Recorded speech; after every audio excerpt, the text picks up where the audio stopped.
So, sorry for the little delay on the start of the stream, but we had some troubleshooting to do. So, greetings and salutations, adventurers, and welcome to our 8th session of World of Warcraft: The Sands of Time, a Westmarches style game using the TTRPG Legends in the Mist by Son of Oak and set in the Warcraft universe by Blizzard Entertainment. I, your loyal guildmaster Erin, am your narrator for these bi-weekly adventures in the world of Azeroth and beyond. And today is our first session for our Magic of Zin-Azshari timeline. But before we progress any further, we do have to get that little disclaimer that y'all love, so we don't get into trouble, or at least try to. This is an unofficial passion project and love letter from me to the Warcraft universe using a system that I identify with and that I really enjoy running. Son of Oak is not affiliated with, endorsed by, or sponsored by Blizzard Entertainment. All trademarks, characters, and lore are the sole property of Blizzard Entertainment, and the game system belongs to Son of Oak Studios respectively. No copyright infringement is intended. With that out of the way, if you wish to catch up with our campaigns, we have our latest episode currently available on our YouTube channel. You can find the link down below, as you might know by now. Give me a second because I forgot something. There you go. We post our VODs 2 days after our live streams. As for announcements, there are no announcements. Yes! So yeah, basically, you guys know the gist. Today is World of Warcraft. On Thursday, it's Curse of Strahd. On Friday is Book of Elrond. And on Saturday, I'm going to draw maps in Cartographer Study. So, you know, Legend in the Mist, D&D, Daggerheart, and then art. Cool week. A varied TTRPG week. A reminder, you can submit your artwork in the Guild's Discord server to be featured in our gallery that you can see during the breaks of every stream. And remember, no AI art will be featured. We do not condone it. We support human artists. Don't forget that you can listen to this campaign and all our other games on Spotify or any other podcast listening platform that you use. The link is down below. And we try to post our podcasts 1 week after our live streams. But yeah, that's pretty much it.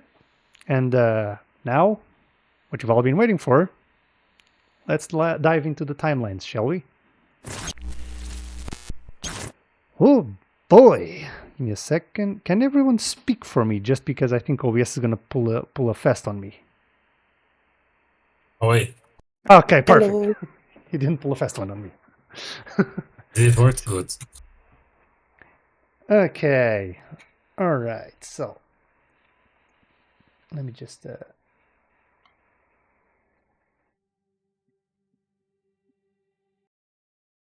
Where is this? Ah, there you go. Okay. So, welcome to my new players for this next stretch of this series. So we have Barbs and Kazama. They are regulars at the guild games. Kazama, you might know him from Lexi Stutier, and Barbs, you might know her from Aegis. And then we have a new arrival, Capesh. Hello. Hello. Hidari kind of volunteered him to play. Basically. We also are gonna be joined by Bard Maya from Barge do Mondego, but he'll be joining us slightly later. Hidari, yo. I mean, wasn't it you? Totally not you. Anyway. Nah. But yeah, these new players will be going into another timeline.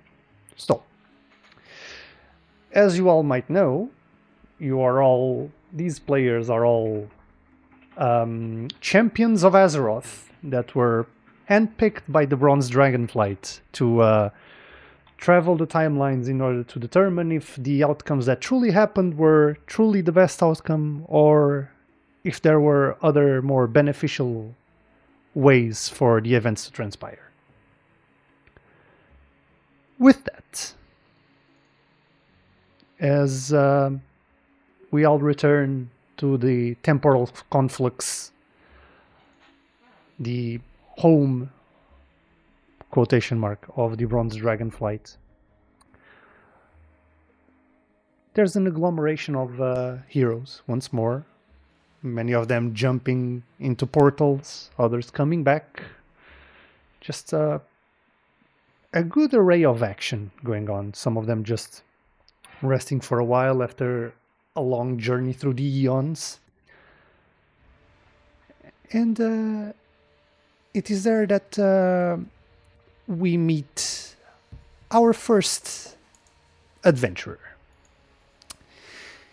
Mikhaila, I want you to tell me, how do you feel with all the looks around you, just glaring almost, even if they're not physically aggressive, the looks people give you are somewhat aggressive. Being a Naga in among the champions of Azeroth is not a welcome sight, given that your people have not been the kindest souls when it comes to matters of protecting the world. So I want you to tell me, how do you carry yourself? How do these looks influence your overall demeanor, let's say? He is rather calm.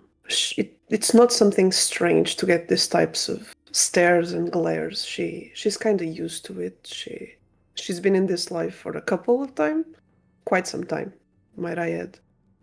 She's just breathing normally, standing in her little corner, paying no attention, focusing within. She's here to do a job, she's here to do a mission. Everything else is just background noise.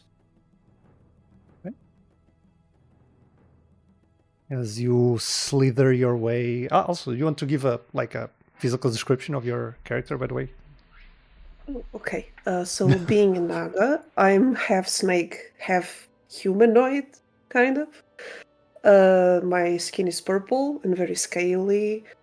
I have big, bright, white eyes, and on my hands there's some interwebbing on the fingers behind the claws. Okay. So, as you slither your way through the bystanders that kind of glare at you as you pass by, we pan over to another person. And I want... Oh, wait. Somebody, Esnek, subscribed, of course. Thank you, Esnek. I can't even be mad at this point because you just keep doing it. It is what it is. But thank you very much. We go to our next adventurer. More different than Mikhaila.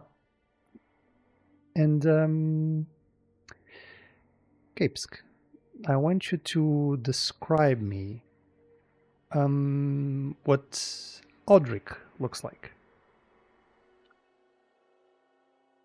You see an old man in the long white beard, long white hair, in bronze-colored robes, a small hourglass affixed on his hip, on a belt on his hip. He looks older than he should be. There's a certain age in his eyes that doesn't fit his body.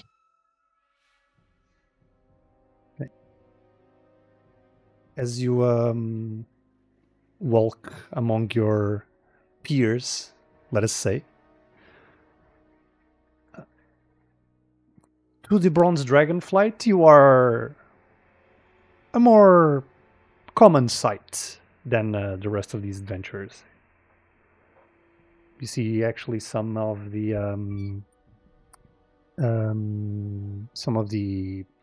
bronze dragons in their humanoid visages kind of just look at you, notice you, kind of just gently bow their heads in a greeting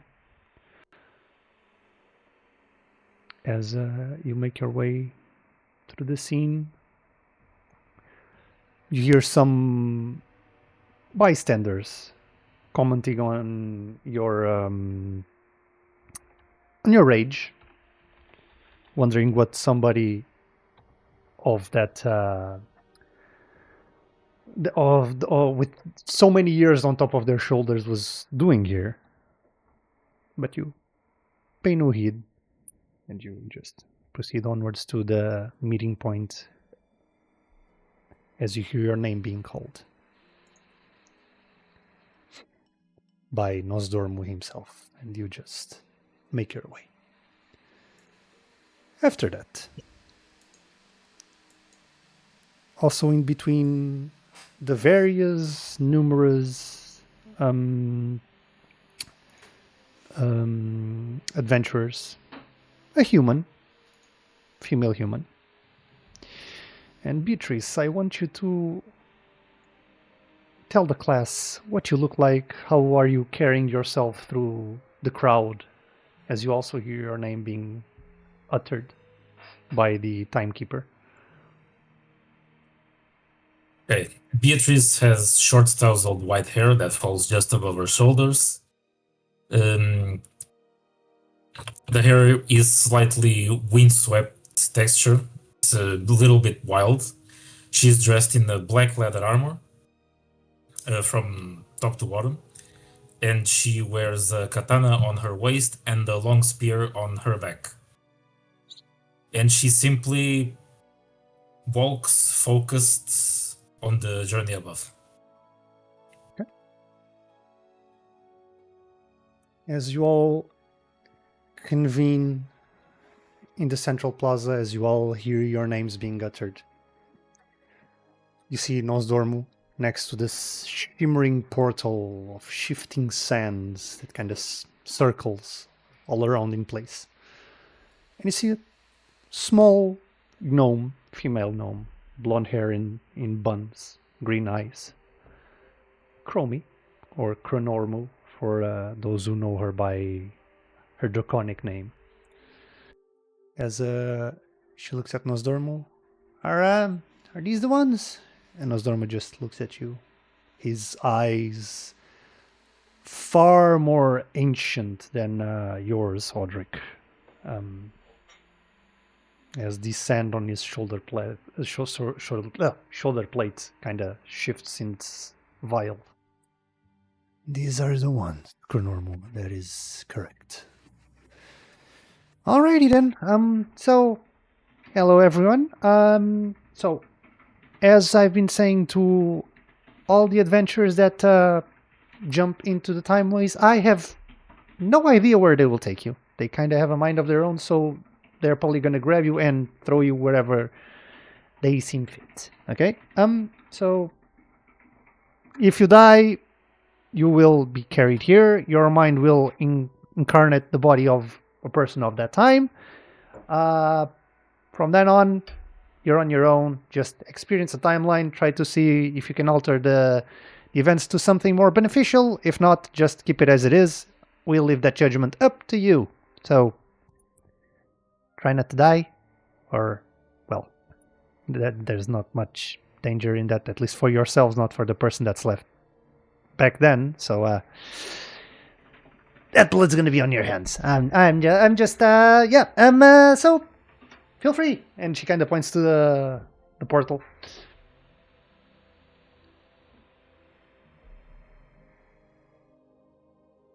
All right. It is time to go. So, as you all make your way, all of you jump. Well, Mikhaila kind of slithered. And as you pass the portal, you feel this sensation of just as if passing by this curtain of sand, but that seemingly doesn't attach to you, just falls and just seamlessly over your skin and onto the floor until you are just free falling into this emptiness, this void, until you eventually are guided first gently by these streams of golden sand shimmering as if reflecting an unseen light in this space, and then as if you're being dragged forcefully, super fast, just.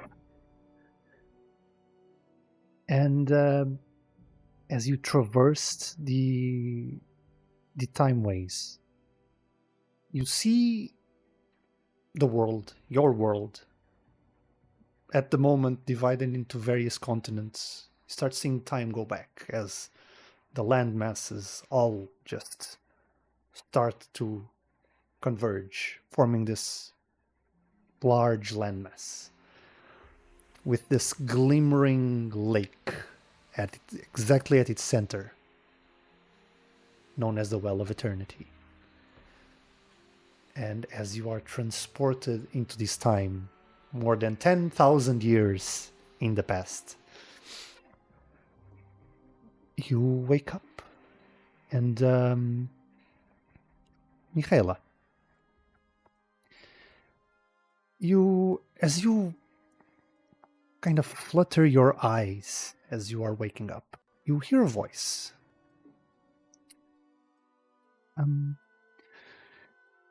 Mikhaila? Mikhaila? Mikhaila, child, are you hearing me? And as you open your eyes, you look up and you see a familiar face. Night Elven face. Who, it's almost like a nostalgic feeling of sorts. As you see the face of your former teacher in the arcane arts. His features old already by that time, just white beard, long white hair that kind of falls past his more pinkish complexion, a sign of the highborn night elves that are more in tune with the arcane rather than the regular night elves, or more in tune with nature, and with a bluish complexion to their skin.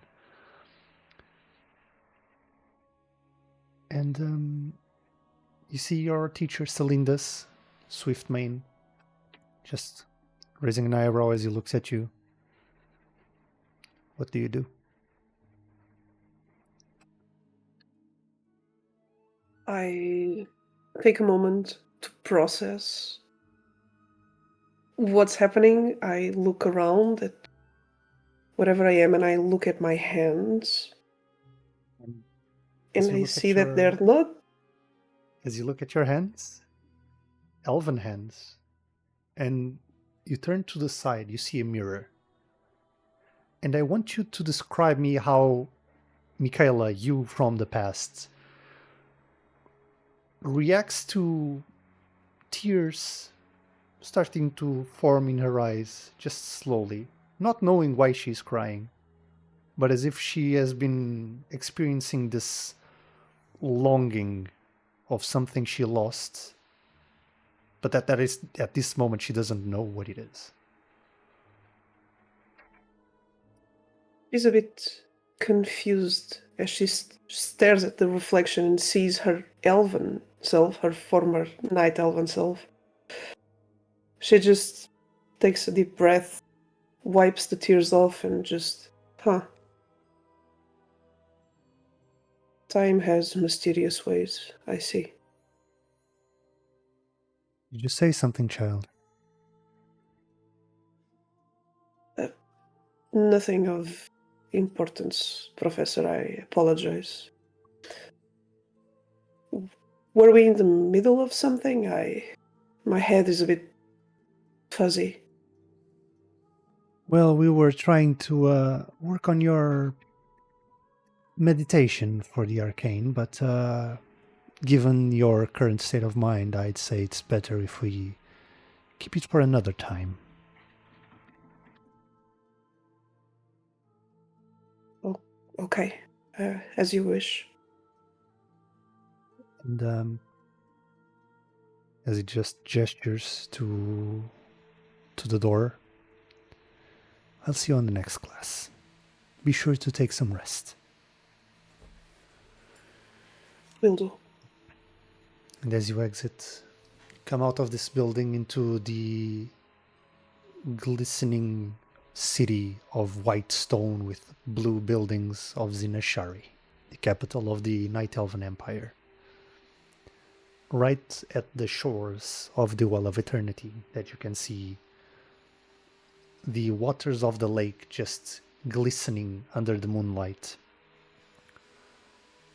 It's around probably 8 p.m. or so, but the moons are already shining high. The White Lady and the Pale Child, names of both of the moons, as you see them reflected on the waters below, that also produce this glow of their own. And you are basically showered by this wave of nostalgia as you make your way out of the room. And from there, you bring the scene still on the shores of the Well of Eternity. Further from the buildings of Zin-Azshari, more on the wooded areas of the shore, the wild areas of the shore of the Well of Eternity, where another person just scouts its shores, looking for any no good doers, someone that might want to interfere with the good function of the Well of Eternity. Silarian, as basically you feel this dissociative sensation until your mind comes to your own. I love how that happened while your camera just unfocused and unfocused. It was actually peak. My poor old camera. No, that was perfect. The dissociation, unfocused, and then you come back, focus, perfection. Camera is a paid actor. Stop doing that. But as you come to your senses, you are scouting on the shores of the Well of Eternity. You see the white buildings of Zin-Azshari glistening under the moonlight. Further away, it will take you at least 2-3 hours to just walk there. You have your trusty bow strapped to your back, quiver of arrows, and you're just walking around. You see some scouts also further inside the woods that also seem to be doing the same. What do you do as you find yourself in this situation? Not that I am here. First, I look at my hands. Simple gauntlet, leather, armor. It seems I have a cape. Obviously, the bow and the quiver. Right. I look at the other scouts. Have you seen anything? You see one scout approaching. Blue hair, white eyes just glistening in the dark.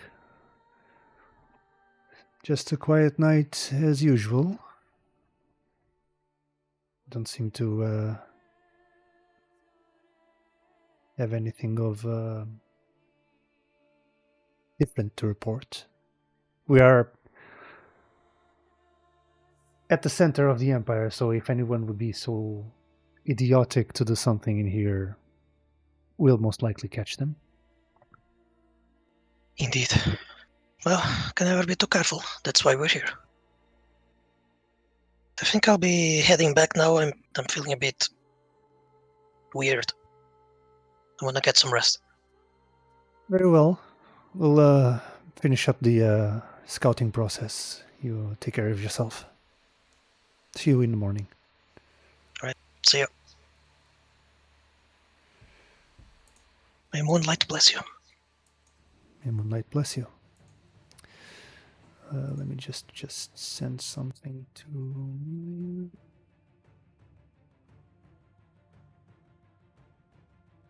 All right. And as you are walking, something makes your head turn towards the well. Like this tug at your chest that you have this sensation that there's something you've never felt before. It's very dim, this strange energy almost. But the presence is in the well itself. But it's so dim that you kind of just shrug it off. Not really wanting to deal in this.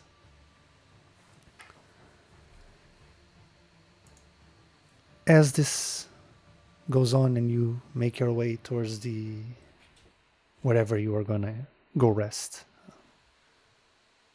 we go further into the woods. In front of a campfire. It's a furred humanoid just resting after a long journey. I want Lian to describe what she's doing after such a long walk.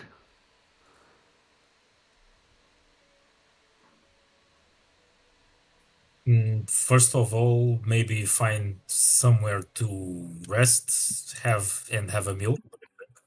You're in front of a campfire. That's as a good place to rest as anyone.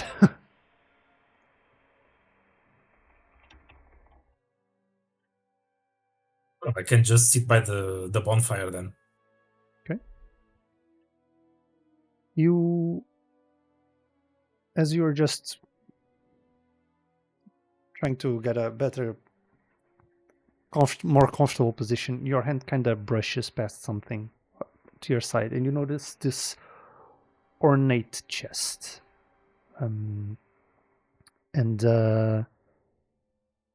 it's very intricately detailed chest with cloud serpents just ornately decorating the rims of the chest and the lid.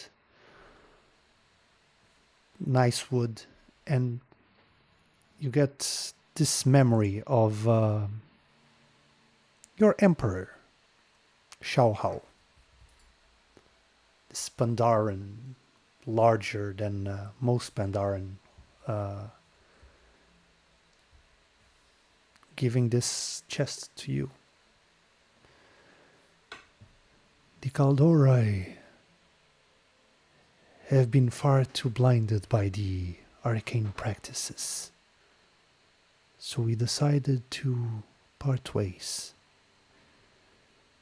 We wish to give you this to hand to them as a parting gift. You're one of the few I can trust with this mission, given the distance and given your expertise. I hope I can count on you, Lian. I bow to the Emperor and I say, consider it done, my lord. And she has the biggest smile of her life right now. Okay. And that brings you back to the present as your sight just comes back from looking at the campfire. You just caress the chest. Also, you're a Pandaren, and I have to ask. Black and white, brown and white, red and white. Mostly black fur with the black eye around. Okay. Just like a normal panda. Regular And black panda. ears. Okay. Literally like a regular panda. Okay, perfect. She also has white hair with braids by the end. Or like here.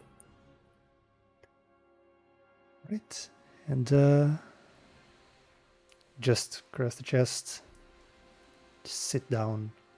And you hear something far into the forest. A roar of sorts. Maybe a night saber that just caught its prey. And as we delve further deep into the woods, we see someone running. Not an elf, not a Pandaren, just this streak of blue. A foot with 2 toes, just rushing through the woods.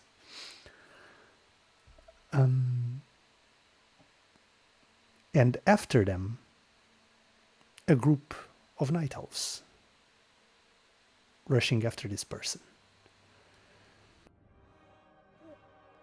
And these are not regular night elves, these are highborn night elves, as they carry magical artifacts. Night elves not so in tune with the wilds. And Jynky, I want you to tell me how you, as a troll, were caught by this patrolling Night Elven group. And what is your way of running? What are you doing to just lose their sight? Over 2 meters tall, with an armor made of mostly wood, and a pauldron with a sickly big mouth spewing green fumes. Holding my orb bow, I'm just running full sprint, jumping through all the obstacles with a black night saber right next to me. And I'm looking back, and I'm looking at my other hand, not the one holding the bow, and I see I have a pot of stew in my hand, and I'm thinking to myself, well, maybe I shouldn't have stolen it. And I just keep running, and I'm eating a bit of the stew while I'm running, and I throw against them, and I keep on running, and I put my hands in the bag. And my glasses, I have 2 glasses with little magnifying lens and a little gizmo. I take out a small object like a puck, and I throw it on the floor, and the puck gets a little bit bigger until it forms a frost trap. And I keep on running, hoping one of them will trigger the trap and just slow them down a little bit so I can escape underneath the brushes that are all around us. Okay. Then we're gonna have our first roll of the session. I want you to make me a quick roll, as I shown you yesterday. So and you're gonna select actors. Open quick your roll.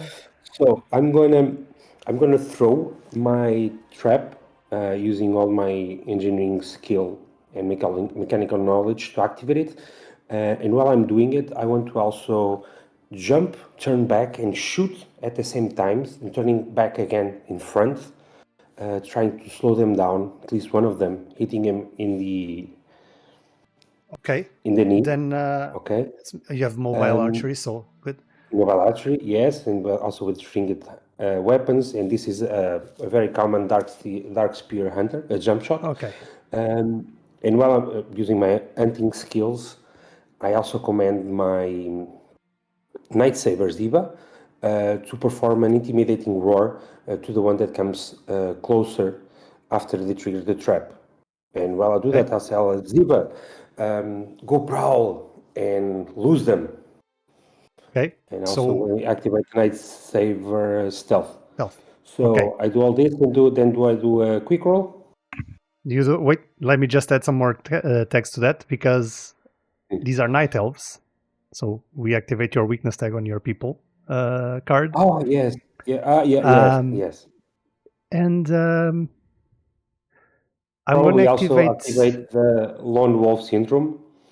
That can also work, yeah. So another weakness. And I'm going to say, since they are highborn and they are using magic, I'd say we're going to use Ziba's weakness. The cat-like curiosity has the shiny things around them, the shining, glistening magics kind of catch her eye, like the glint in her eye, and she might be distracted with this. But yes, I go, bad Ziba.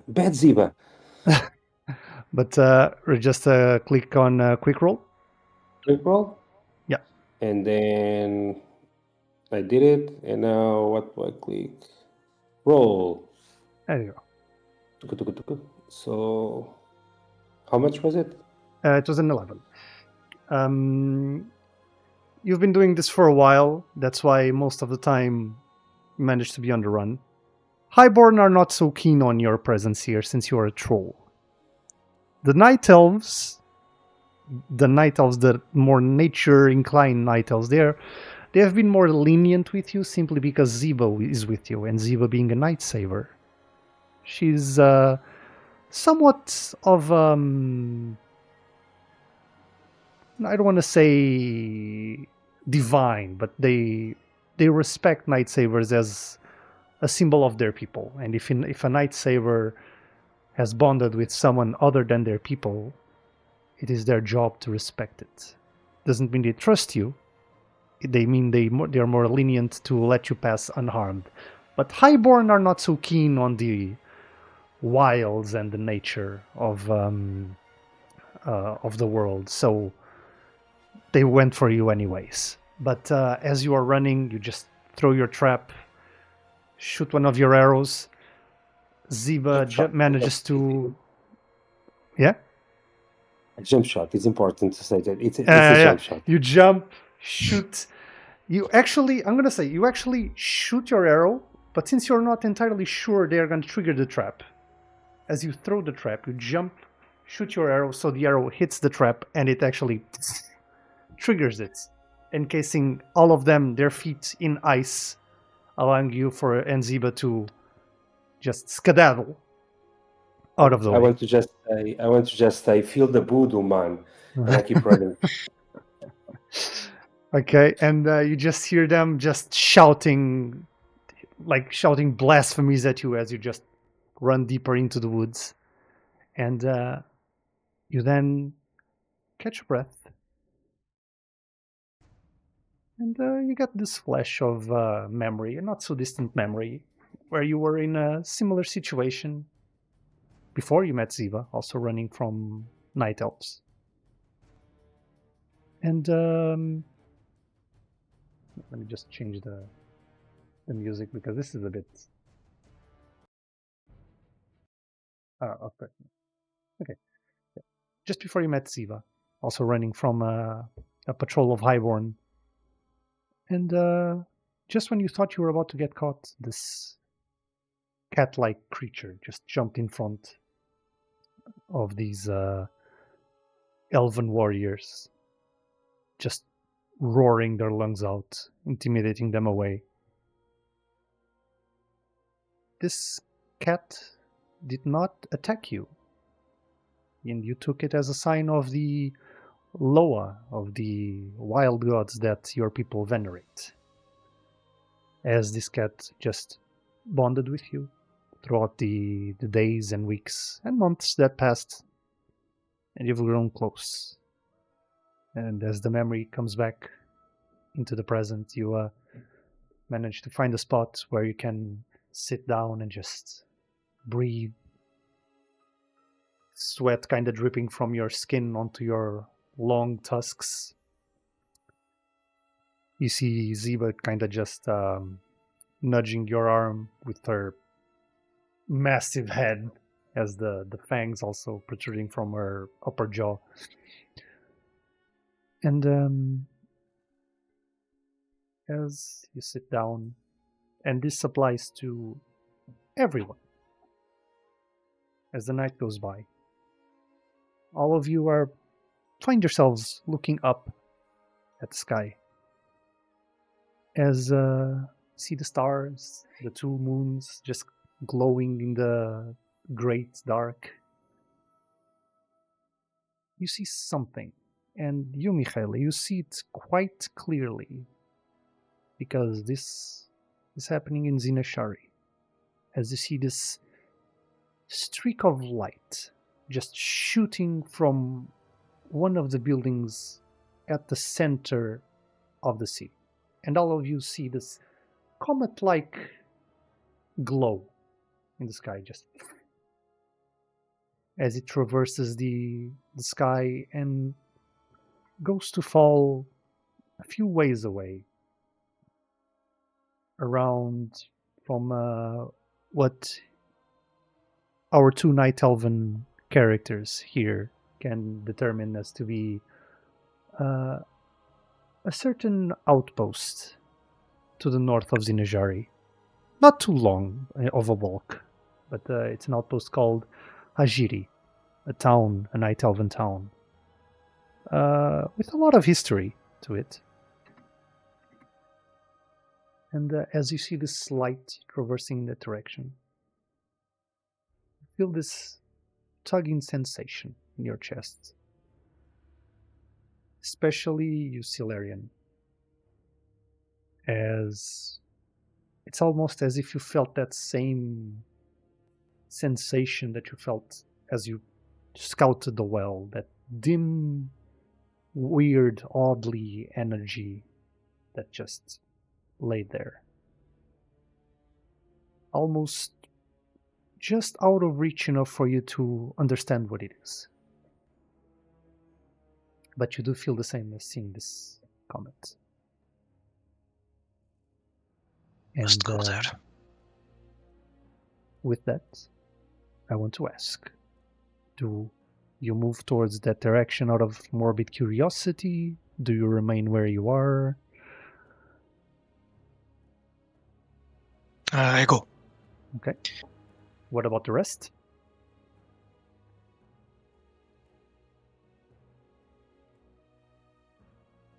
Lian? I'm not with them. No, this is happening while you are all separated. All of you see this comet just shooting in the sky. I'm just asking if you all... It's not even a comet. It's way too low to be a comet. And you just see this flash of energy just shooting to the sky, which is something you've never seen before.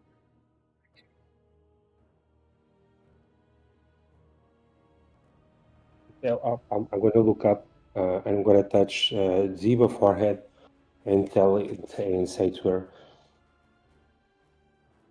"Oh, this is a sign of something. I hope it's not a sign of bad trouble. Just the good kind. And Maybe we should go see if it lands somewhere." you see her just looking up, just growling. This not even growling, more like a purr on a tiger, which kind of should be more like a growl. She kind of nudges and starts getting up and starts walking in the direction, just turning around, waiting for you to follow. And Lian and Mikhaila? Is the chest that I have small enough to carry it easily? Yeah. It's like more like it's more like a jewelry box. If you kind of Okay. you have it like with a strap to your side, Can carry it like Okay, good. a purse of sorts. Okay, then I'm gonna check the direction of the comet with spear and shield in hand. Okay, just spear and shield, the chest strapped to the side, shield at the ready, spear to the side, and you just start marching toward it. Mikhaila?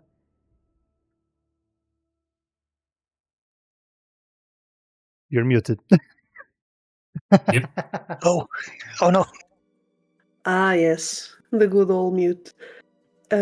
You said the trajectory was lower than what the comet would be? Yeah, you specifically, since you're in the city, you saw this coming out of one of the buildings. Did I hear anything? Does it You have just- sound? Yes, you heard this low buzzing of energy. Especially you, considering your skill set. You kind of heard this low buzzing of energy, and you felt actually almost a difference in the air pressure just before it just shoots from one of the central buildings, and it just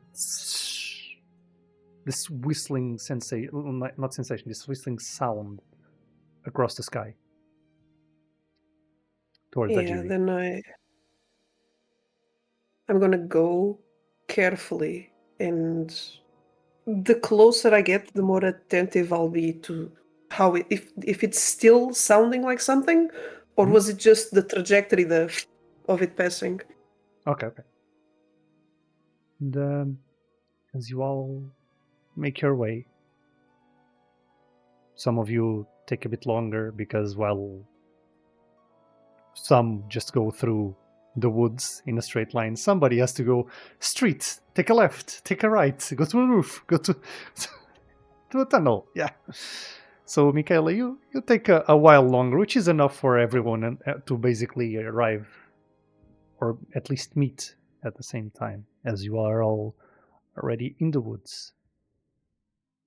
Silarian, you see Mikhaila.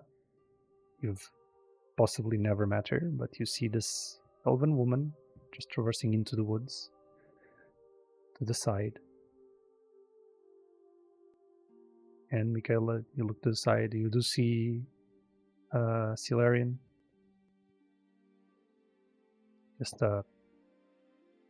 take note from the side of your eye. And as you are walking, you start noticing that you're both going the same way.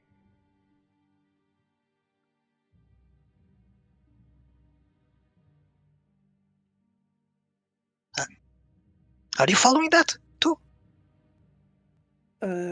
Yes. It's strange. It was very strange.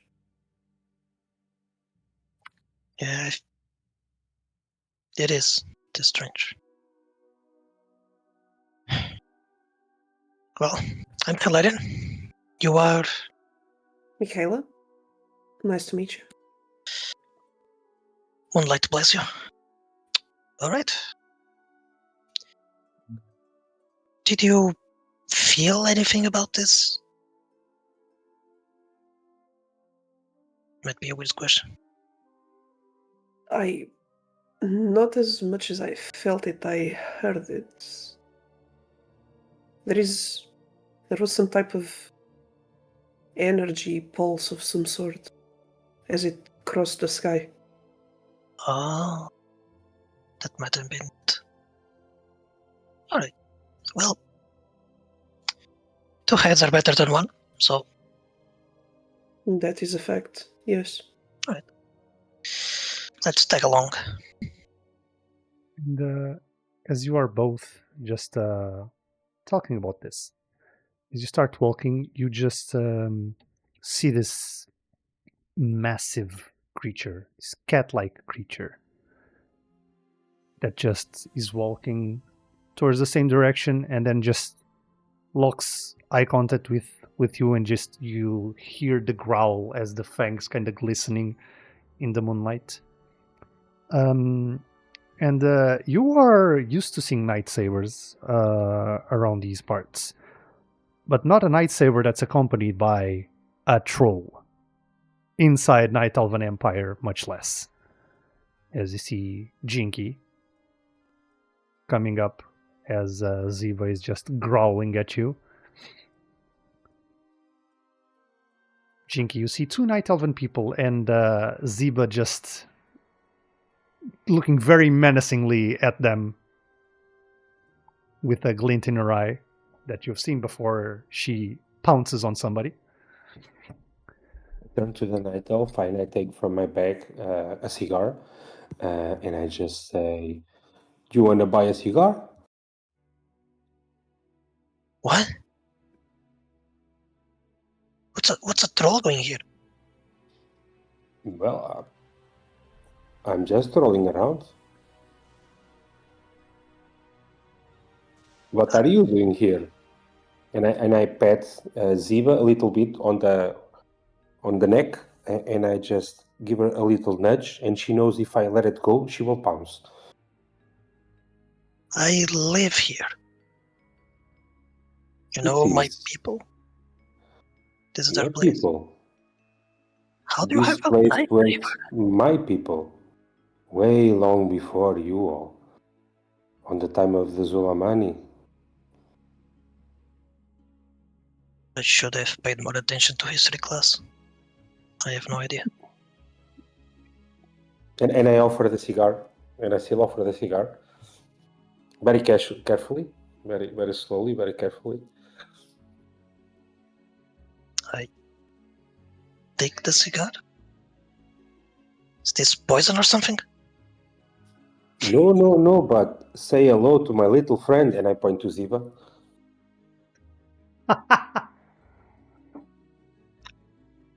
Well, it's not a little night saber. Well, I give her a little sign so that she rolls and shows her tummy, and I start doing belly rubs. Belly rubs. You actually see the little paw just. She's just a little cub. So you have anything good to trade? No? I was working. I don't have anything with me besides my tools. Oh, what do you do? I look at my bow that's around my chest. I scout. Oh, that's a nice looking bow. I also have a bow, and I take out my my Horde Warlord bow with a big symbol, all spiked at the end. I also have a little bow. In this case, it wouldn't have like the horde symbol since this is in the past, so it'll Oh, probably yes. be the Yes. troll It's a- the troll symbol. The troll symbol, the Zin-Azshari symbol. It just has the Zin-Azshari symbol. I have a little bow myself also. Wow. It's amazing craftsmanship. Very Thank interesting.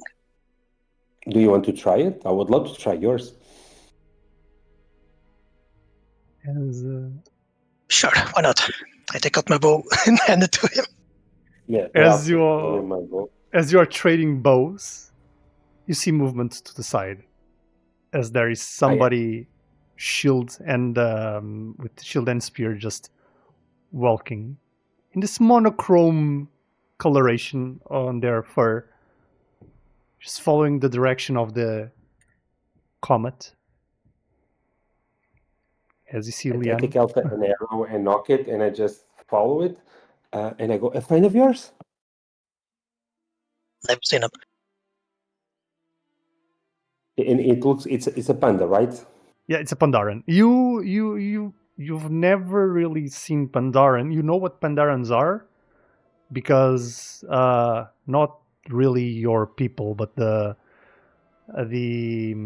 Zin-Azshari, the big troll empire, are we're not very friendly with them. But you've never seen a Pandaren, no. The Night Elves here probably have heard stories, since the Pandaren and the Night Elves have history of trade and honestly good relationship in general.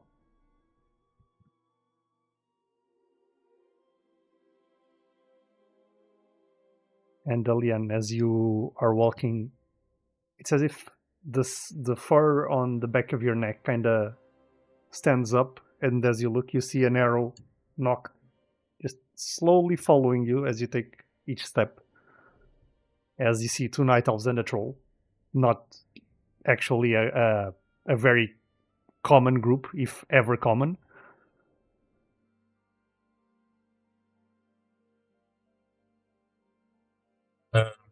Okay. Good evening. Do you perhaps saw some flying lightning stone in this direction? Yes. Is it something important? Is someone hurt? No idea.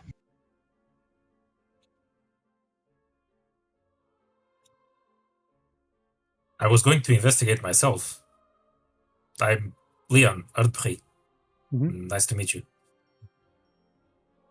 Well, I'm Saladin, and I was also on my way to investigate. So,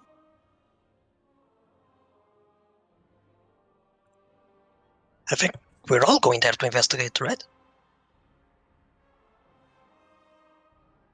Go ahead. Game Master. Yes. Should I call you Game Master, GM? Whatever. Okay. It's up to you. Do I feel that there's not a lot of tension here? That's quite friendly for now. Honestly, as rare as it is chilling down. There's still the regular Night Elven troll suspicion, I'd say, but yeah, it's quietly going down. Okay. I want to take out another cigar and turn to him. Do you want a cigar? Oh no, thank you. I don't smoke. It talks. I never saw a bear talking, and I come close, and I'm just like, you're probably what, 160, but I'm not that tall. I'm just over the head taller than you, and I'm looking down at you, and I want to pet you in the head, slowly, like you do a stuffed animal, like a stuffed teddy, and I want to pet you slowly.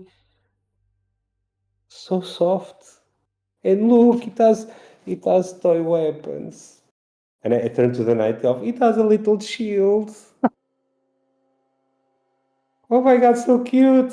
What's your name? And I hunch down. And see, when I'm hunching, since I'm so tall, I'm like the same eyes than you. What's your name? Almost like piercing Leon's eyes with your tusks. I'm like this. You are strangely nice for a troll. Well, life is short. I'm a happy troll. I'm not like most trolls, but most trolls are happy trolls. And I just smoke a cigar, so I'm really happy now. I see. Okay. My name is Leon Erdbree. Very nice to meet you. And I give him my paw for a handshake if you want. I look down and I go with my 3 fingers, and I go. Probably the hand is almost as big as his, because usually Pandaran also has big hands. So I mean, I'm shaking. Leon is a female Pandaran, so it's kind of smaller. So okay. So, and I shake. Okay, so since it's peaceful, I am going to put my shield on my back and just keep the spear. Walk with the spear like a town guard. Okay. Just by my side. And it's at this moment that Mikhaila, you and Jynky's lightsaber, both of you just, as you hear a sound coming from the direction of the where the light went. No one else notices this, but since you and Ziba have better hearing in general, there's something that perks you up. It's as if you heard the sound of something fading, as if a final breath, a gasp for air, but not from a creature itself. It's almost from the land itself.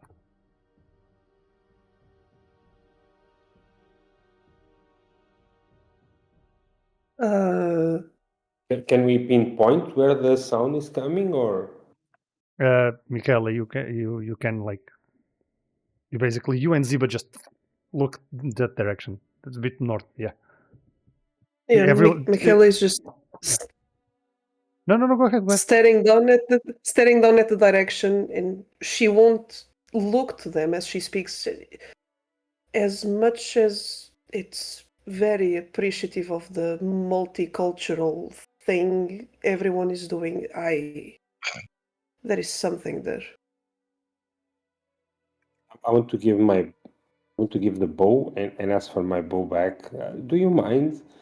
And I turn to Ziba, prowl. As And I you let do the command, and Ziva just crouches down and just starts prowling through the woods, almost as if guiding all of you. You barely. Sometimes you even like miss Ziba, given her coloring through the woods. But Mikhaila, you are just following behind the Nightsaber because you also know where this is coming from. As all of you notice, both Ziba and Mikhaila just traversing the woods until you arrive at this area just before the town of Ajiri, a bit further back. It's this ancient temple. It's not very used. It's a temple to the goddess Elune, the goddess of the moon for the Night Elves. It's not very used, but you, at least Mikhaila and Audric, not Audric, Mikhaila and Saladin, thank you.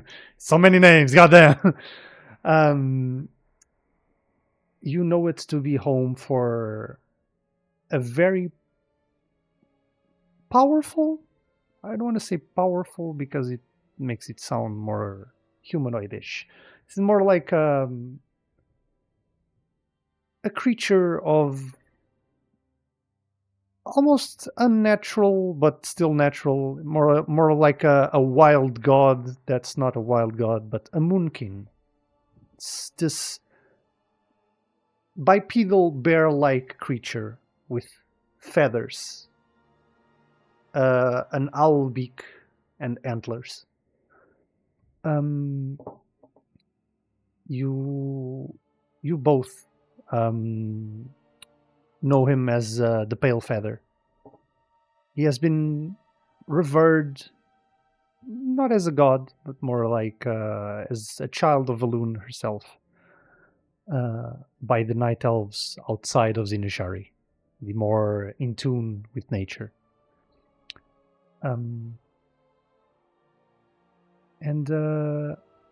As you arrive at this location, you notice that the temple, or what's left of it, is shattered as this white glow of the same coloration of the comet just intensifies from its interior. And we're going to go for a break right here. We will be right back. So stay around 5-10 minutes and we will be right back. So don't leave. See you in a bit.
to everyone still on chat. We are back.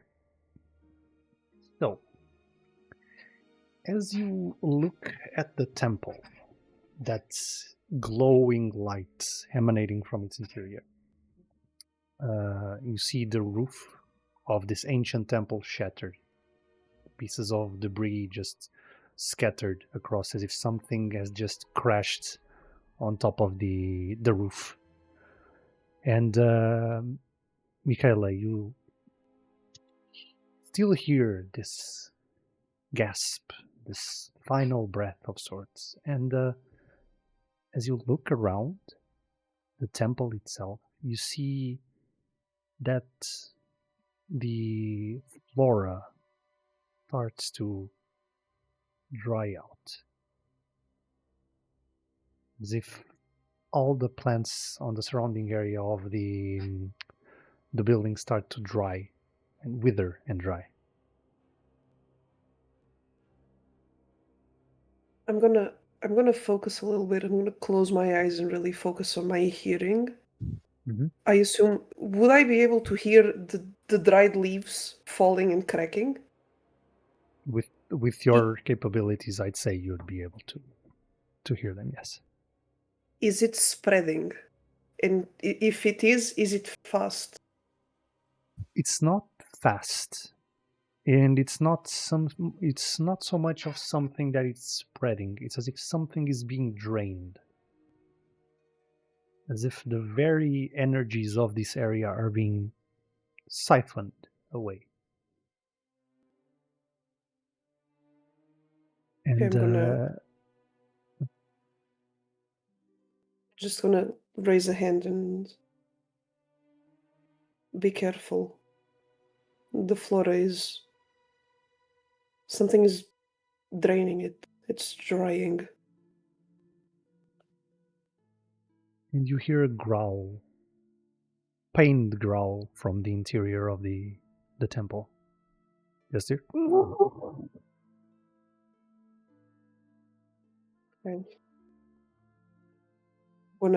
I'm gonna go in to see if I can see what it is. As you approach and you see the entrance of the temple now clearly with the light of the moon just shining down, completely overpowered by the white glow that's inside. You see this pale creature, this white feathered creature, large, bigger than a bear, an owl beak, white feathers all across its ursine body, and a pair of long antlers, like those of a stag.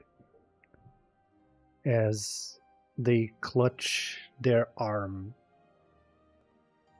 that you notice that it's almost singed in a way, as if its very flesh, it's burned.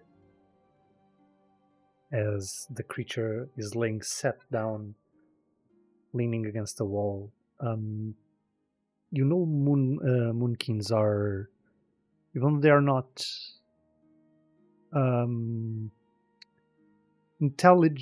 intelligent, they still have their own personality, their own ways of communicate. They just don't speak like the mortals do, but they have their own culture per se, but they are still animals to the core. And you know, Pale Feather is a very special moonkin, a very powerful moonkin that has been given somewhat of a quasi-divine status. Not as a god per se, but more of a saint of sorts, a pseudo-wild god. And seeing this creature now clutching from a wound makes you turn to the direction of the glow. As you see this, how should I put this? This obsidian orb with streaks of ruby kind of all around it. Various shards of obsidian, all of them just circling around it. As you notice this white glow as if it's glowing further and brighter as more and more energies are siphoned into the orb. You notice to be something of highborn nature. How do you feel seeing something from your people wounding something that is sacred to your people?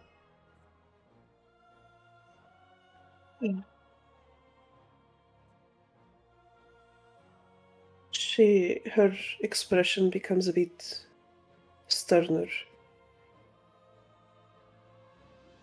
I see they keep on being fools.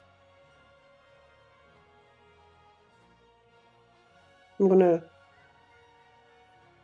raise my hands slowly.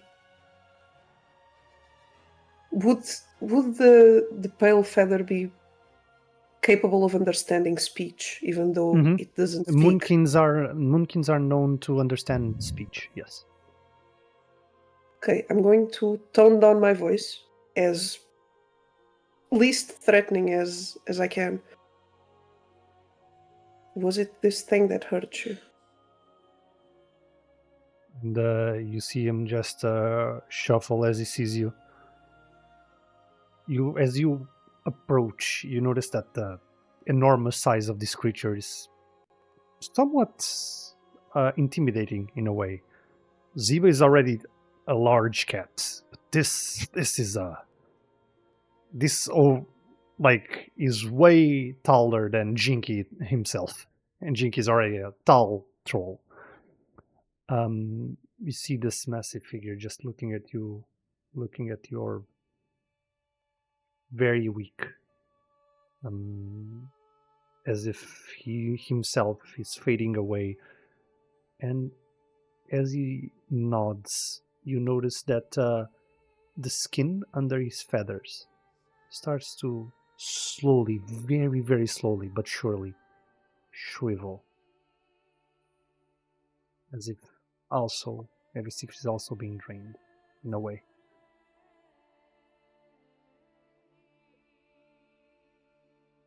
Oh, I see. I want to give a step closer and I take out a cigar. Do you want a cigar, man? You see the wounded creature just turning to you, turning its head, turning to Mikhaila.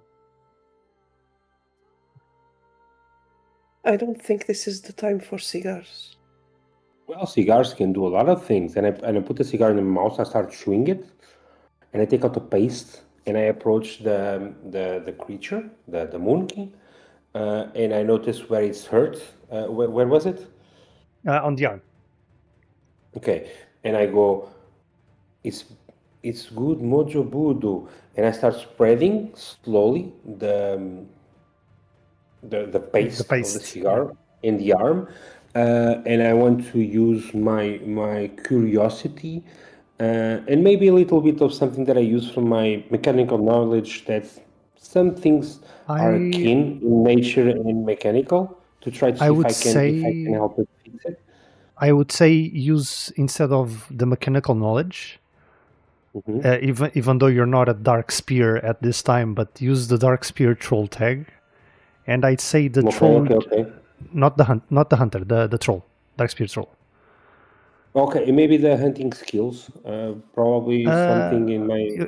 I would say probably the troll regeneration, because I'd say like something that helps you regenerate faster when your regeneration is not. Maybe in hunter school I took first aid as a minor or something, you know, like fair, it's as probably a minor. something that survival skills, you know. So fair. I'm gonna put up the mole and I think that's yeah. I think that's okay. Can I try to quick roll? Quick roll. Yeah, quick roll.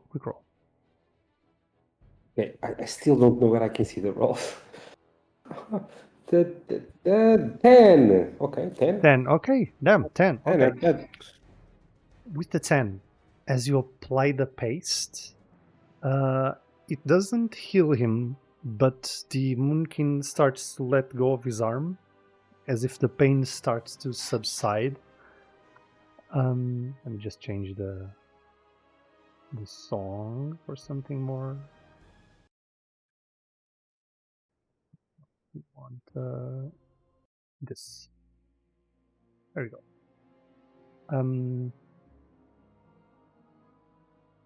It just starts letting go of his arm as the pain subsides. And he kind of looks at the paste on his feathered arm now, looks at you, and just nods slowly. You see him start to get up, very weak, just shaking as he tries to stand on its two legs. And he takes, as he does, he takes one last look at the orb, looks at you, Mikhaila, and starts walking outside of the temple. As he kind of just says, shook his head from side to side as if a negative connotation, and just limps out of the temple into the woods, possibly to find a safe place to heal in a way. But as this is happening, as the time is passing, you notice that the land itself has started to wither further.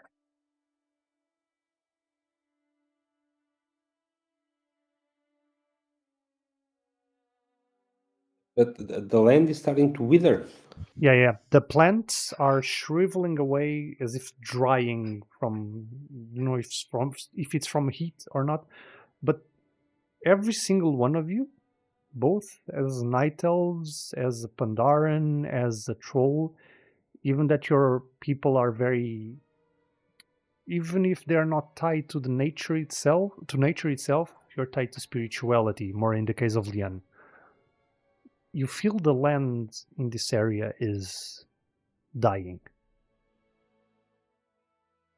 And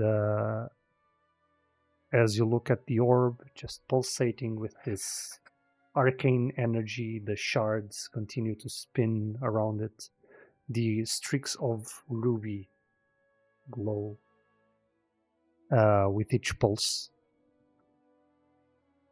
I want you to tell me, what is your approach? What do you try to do? Mikhaila, can you destroy this? Is this feasible to destroy? Mikhaila is going to close her eyes again. She's just going to raise a finger and be like, shh. She's going to sit on the floor. And I have a few abilities related to analyzing arcane sources, being able to focus on one thing in particular, and deductions based on what I can see and hear.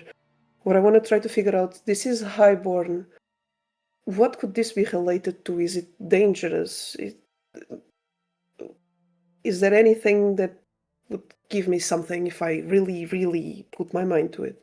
Okay, let's say, do me a quick roll, and let's add the tags that you think would apply to this. So you have Scholar of the Caldo, right? That works. Analyzing the arcane, so that's 2. Inquisitive mind, and I will Would see. stillness of mind also help because of Maybe. the focus? Yeah. It's, because you're trying to, yeah. Okay. Yeah, do me a quick roll with that. Okay. Damn, It's another 10. Everyone's rolling 10s today. Holy shit. It's... As you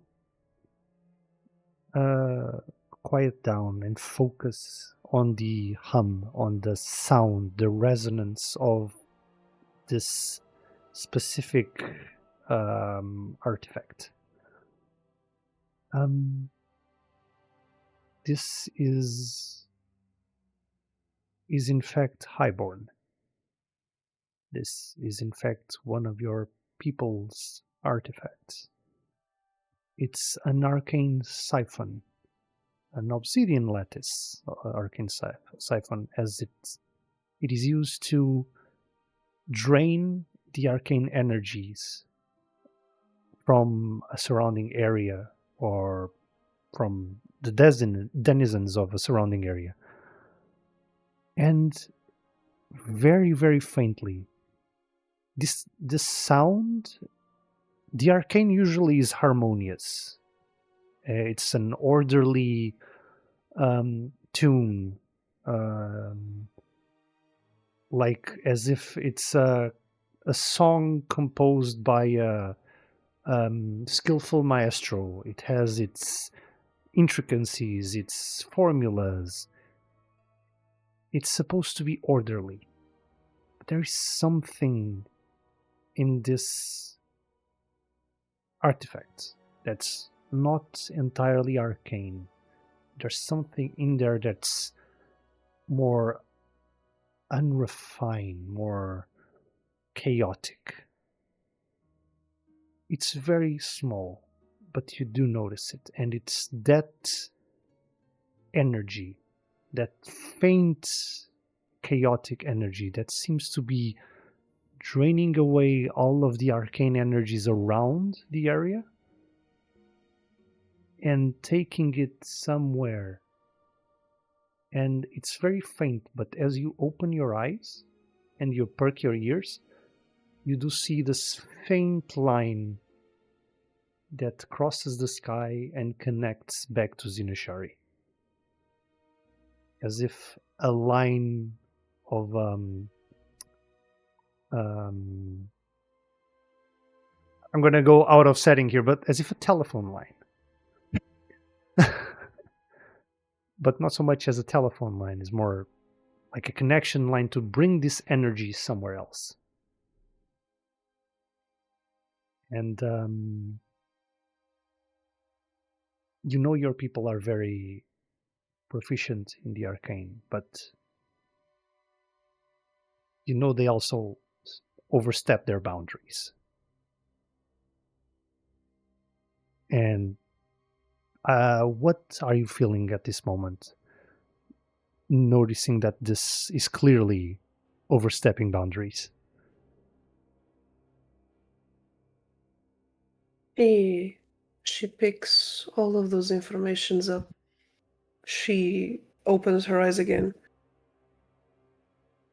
Huh. So they keep hungering for power as always. She's gonna take a deep breath. She's gonna get back up. Whatever this is, it's draining arcane energy and it's taking it back to the city, to Zin-Azshari. For what? I don't know. Nothing good for sure. Probably normal elf stuff. Not this I highborn don't stuff. know. It must be. I don't know what you elf people do, but probably elf stuff. I don't know. Like, probably they need the energy to read more books, or I don't know what you do actually. Can I try to destroy the thingy? Okay. How do you try to destroy it? I'm going to grab a rock and I'm just going to smash it with a rock. Okay. You approach it to smash it with the rock. Okay. Roll me. Actually, before you roll me something, because I'm not going to ask you to roll for this for the attack. I'm going to ask you to roll for something else, because as you approach the orb with the rock in hand and you prepare to strike, you see one of the various obsidian shards start to spin and then straight at you. So I want you to make me a reaction roll as you see the obsidian shard just flying towards you. To put in front of me and the shard. Okay, then do me a reaction roll and click on Ziba the Night Saber. Ziba. Okay. Roll me 2d6. Or it's the reaction roll, sorry. Okay. 7 to 9. So a 7 to 9, as everyone is watching, 7 to 9 is a success with a consequence. So, as you go with the rock and you go to smash it, Ziba just throws herself in front of the shard, taking the hit for you. The obsidian shard pierces Ziba in her flesh. As you see, blood just starts streaking from her wound as she just groans on the floor. I'm gonna say, given that Ziba has a wound and has a consequence, we're gonna scratch one of her cards as if to symbolize her wound. I'm gonna say we're gonna take away Intimidating Roar for the time being. So for the time being, you cannot use Intimidating Roar as Ziba is wounded and trying to tend to her wound. Okay. I want to tend to her wounds now. Okay. So you spend your time just taking out the shard. I want to take out the shard. Okay. And keep it. I'm gonna say I'm not gonna ask you to roll for anything, but you do take your time on the side to try and ascertain that. But all of you, as you all see this happening, and you see Jynky just taking Ziba away from the danger zone to try and tend to her wounds, how do you approach this? As Leon, you notice by the way that the reaction of this orb, how it reacted to Jynky, since you are close by, it's as if it has a mind of its own, like a defense mechanism of sorts. How do you all just approach this situation in a way that doesn't cause more harm as what just happened? Well, if I can't get close, I can try to shoot it with an arrow. Maybe it will do something. Okay. I think the same thing will happen, but Don't know.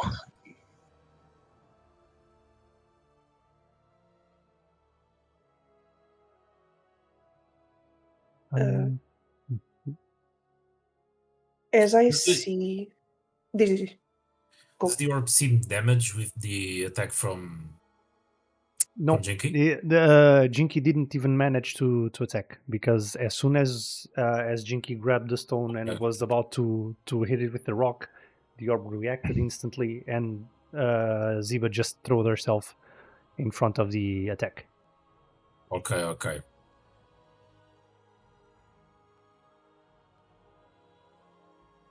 You were going to say, Mikhaila? will you prepare the shot? Actually, try to shoot it from afar. Yes?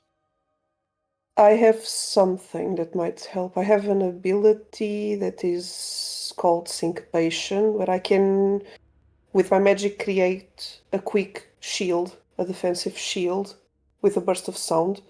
I want to prepare and keep an ear out to, if another shard is shot, I'll try to block it. Okay.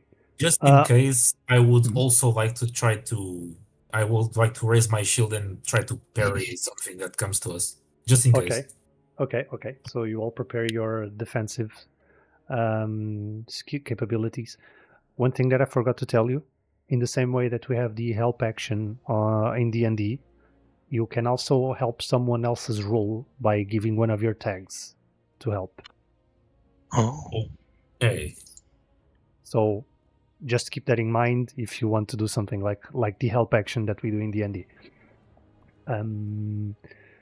But yeah, so Silarian, I want you to make me a quick roll with with the tags that you think apply to the roll.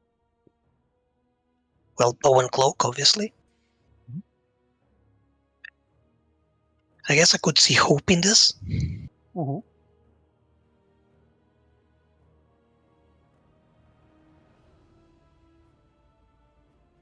I guess keen senses could apply as I'm trying to hit a small target. I think that's all for now. Okay. You can do the quick roll then. Right. 9. 9. Okay. With a 9, as you get your arrow, you just notch it on your bow, pull it back. You see both Liane and Mikhaila just readying their protective wards and shield. Jynky on the side taking care of Ziba. You just look at the orb and right at the center, point your arrow. You loose. The arrow flies through the air as the shards that are going around almost close its path. It just passes between two of them and hits the obsidian orb right dead center on it. As it does, it doesn't pierce it. But Mikhaila, for a moment, and even Silverian, because now that you were focusing on your shot, you notice that this energy, that dim energy that you felt before, is also emanating from this. You feel that same energy just silencing, as if the arcane energies around this orb were stabilized, but with a 9. Just as the silence hits, an explosion from the orb just emanates.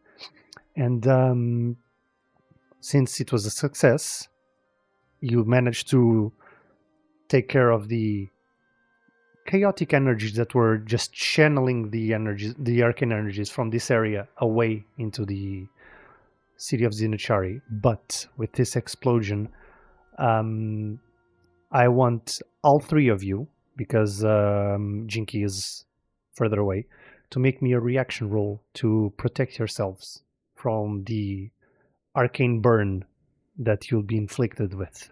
So just click on the tags that you have that might be able to protect you, and do me and before doing a reaction roll, let me just add some other tags that we have for this situation that are negative tags, because we also have those.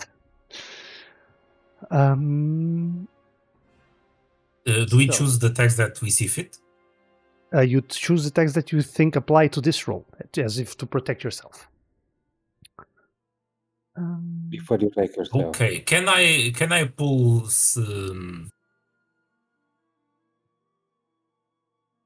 damn, forgot his name. The Night Elf archer that is beside me. Salarian. Can I pull Salarian to my side and with my shield protect himself and me?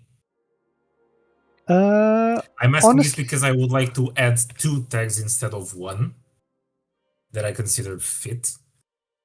Okay. You know what? I'll allow it. Okay, so Silarian, you also had the +1 to that roll. So you rolled the rolls that you have right now, but add a +1 to that because of the Lian's shield. Right. And you're gonna also be just 1, 2. Okay. I think I did this right. I hope. You did that right. You did exactly. Okay.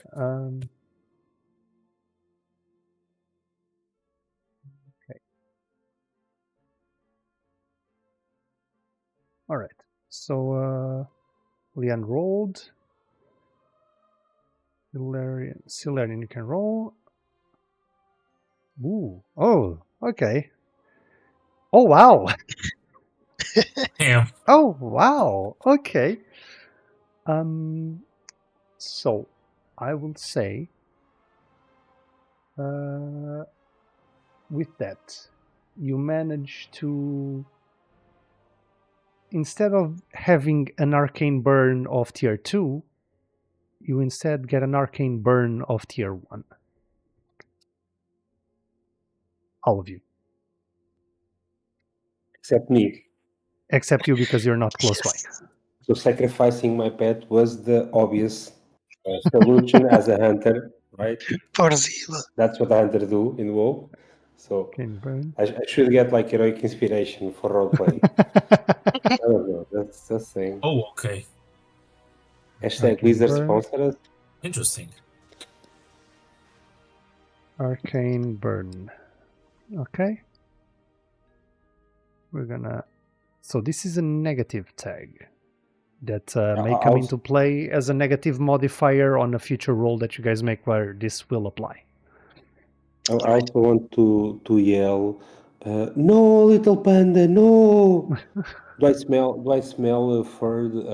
Yeah, you do Burnt smell fur burnt or fur. something Yes, like yes. that? Like, no. And how is Eva, by the way, looking at the moment? Ziva, as this is all happening, she kind of shivers with the fright of the explosion, but she's stable, and you are managing to pull the obsidian shard from her. As she moves, she kind of flinches from the explosion. You try to calm her, but the obsidian shard that was almost out just went further as she shivered, so you need to go there again. But A knife and start. yeah, you just try to. As this is all happened, you all feel the burning on your skin from the arcane energies, but the orb is now silent as the glow diminishes and the surrounding area becomes quieter.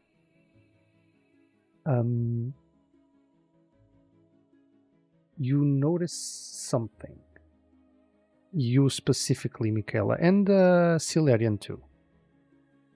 As you approach the orb, now that the shards have fallen on the floor and the orb is still, right before it falls, you notice that these intricate ruby carvings around this obsidian orb are very similar to something you've seen before. Queen Azshara has her loyal second in command, Lord Xavius, considered the most powerful sorcerer in Night Elven society. However, Mikhaila, you know that to be bullshit, because you know the true most powerful sorcerer is Queen Azshara herself. This is something that is hidden away from the general public, as they use Lord Xavius as the epitome of sorcery that most wizards and mages and sorcerers want to achieve, while Queen Azshara enjoys her more mundane spotlight life rather than being idolated as a mage and just as a queen, enjoying the lavish lives of royalty. But now that you notice at this orb, you remember something. Lord Xavius is known to have done something to his eyes quite a while ago. He's known to have replaced his own eyes with obsidian orbs with streaks of ruby. And you look at this orb, larger than an eye, but the resemblance is uncanny. And as you approach it, You touch it, pick it up, and it's as if you see this orb. Even though it's just an orb, you feel it as if it's looking straight at you. Before your minds just make you look towards Zin-Azshari, as the fading light of that line just still tracing there, but drifting in the wind. And with that, as you all just look at the next leg of your journey, we're gonna end the session here. No, I want to meet Ashara. Can I roll to seduce Ashara? Eventually, it will eventually. You can see the Zin-Azshari, Or it's Lord great. Xavier. This is before or after his satire? It's before, right? It's before. This yeah, is yeah. before the Sundering. Yeah. Okay, so nice. Now I know where we are. All right. So, thank you all so much for watching today's session. If you wish to watch our sessions, you can find them on YouTube, or you can listen to them on Spotify. And don't forget to join us on Instagram, TikTok, and Blue Sky to keep up with some of our best moments. And for all our subscribers, if you wish to watch today's VOD, you can do it right now here on Twitch. So, with that out of the way. When are we going to be back? 2 weeks from now. So on the 9th. 9th. I also forgot something. Give me a second, because I had to show something on stream that I had forgotten. Yeah, by the way, I forgot. I don't think I told you. I can't go on 9th. On 9th. No, you did. Don't worry. Oh, okay. It's fine. Okay. It's okay. Let me just open something here, because Maya requested somebody to draw his character. So if any of you has art of their characters, you can send it to me just so I can show them on stream. This was made by Paulo Costa, a drawer, an artist from Coimbra, and it's like it's something I wanted to do since 2004, and it's just awesome. Let me So just it's my character. show here. There. Oh, that's so cool. That's cool. Yes, it's amazing, and this was my character, my original troll hunter from 2004 from Vanilla, Jynky, and it was him. Like Nice. that's the Burning Crusade Tier 2 set, the shoulder, the Warlord bow, also from PvP. Yeah. So if you guys need art, ask Jocasvar also, and Paul is also very good. They're both amazing. But yeah, so if I think you sent me, yeah. So you can find him at paul.d.costa on Instagram if you guys want to see his art. If he's okay with it, Maya, if you want to ask him if we can add the artwork to the gallery of the guild, since even if it's also okay with you. We can read props. Okay, perfect. All right. So yeah, with that out of the way, to everyone on Twitch, don't forget to do the little clickety-clackities on the little chat, just so Twitch knows that you guys are here. And stay for a bit, because we are going to raid somebody. So yeah, we're going to share the love to somebody that is also streaming at the moment. So yeah, I will see you all on Thursday, and our lovely players will see you all on the 9th, except for, well, Kazama, because Kazama won't be here. Everybody throw shame at Kazama. Shame. It is what it is. Okay. Then, bye-bye, guys. Hope you guys had fun. See ya. Bye.